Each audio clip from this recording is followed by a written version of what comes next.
ಈ ಸಭೆಯಲ್ಲಿರುವ ಗೌರವಾನ್ವಿತ ಉಪಪ್ರಾಚಾರ್ಯರೇ, ಅತಿಥಿಗಳೇ, ಶಿಕ್ಷಕರೇ, ನಲ್ಮೆಯ ಗೆಳೆಯರೇ ಹಾಗೂ ಇಲ್ಲಿರುವ ಪ್ರತಿಯೊಬ್ಬ ಕನ್ನಡಮ್ಮನ ಮಕ್ಕಳೇ, ಎಲ್ಲರಿಗೂ ಶುಭೋದಯ.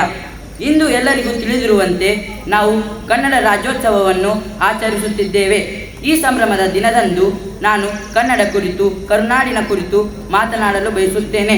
ಕನ್ನಡ, ಕರ್ನಾಟಕ, ಕರುನಾಡು ಬರೀ ನೆಲವಲ್ಲ, ಭಾಷೆಯಲ್ಲ, ಅದೊಂದು ಭಾವನೆ, ಅದೊಂದು ಬಾಂಧವ್ಯ. ಕನ್ನಡ ರಾಜ್ಯೋತ್ಸವದ ವೇಳೆ ಕನ್ನಡದ ಹಿರಿಮೆ ಗರಿಮೆಗಳನ್ನು ನೆನಪಿಸಿಕೊಳ್ಳುವ ನವೆಂಬರ್ ಕನ್ನಡಿಗರು ನಾವಾಗಬೇಕಿಲ್ಲ. ಕನ್ನಡ ನಮ್ಮ ನಿತ್ಯೋತ್ಸವವಾಗಬೇಕು ಅನ್ನೋದು ಕವಿಮನದ ಆಶಯ. ಕರ್ನಾಟಕ ಏಕೀಕರಣಕ್ಕೆ ಹೋರಾಡಿದ, ಕನ್ನಡ ನಾಡಿನ ಉಳಿವಿಗಾಗಿ, ಶ್ರೇಯೋಭಿವೃದ್ಧಿಗಾಗಿ, ಬೆಳವಣಿಗೆಗಾಗಿ ಶ್ರಮಿಸಿದ ಹಲವಾರು ಹಿರಿಯ ಜೀವಗಳ ಹೆಬ್ಬಯಕೆ ಅದು. 1956ರಲ್ಲಿ ಕನ್ನಡ ನಾಡುಗಳು ಒಂದಾಗಿ ಮೈಸೂರು ರಾಜ್ಯವಾಯಿತು. ನಂತರ 1973ರಲ್ಲಿ ಕರ್ನಾಟಕ ಎಂದು ಹೆಸರು ಪಡೆಯಿತು.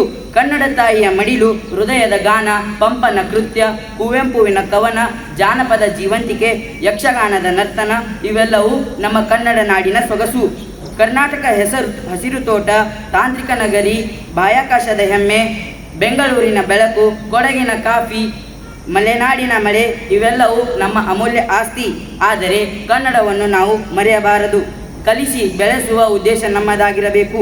ಅದರ ಜೊತೆಗೆ ಗಿಡ ನೆಡುವ, ನದಿಗಳನ್ನು ಕಾಪಾಡುವ, ಪ್ರೀತಿಯಿಂದ ಬಾಳುತ್ತಾ ಎಂದು ತಿಳಿಸುತ್ತಾ ನನ್ನ ಈ ಪುಟ್ಟ ಭಾಷಣವನ್ನು ಮುಗಿಸುತ್ತೇನೆ. ಧನ್ಯವಾದಗಳು. ಜೈ ಹಿಂದ್, ಜೈ ಕರ್ನಾಟಕ ಮಾತೆ.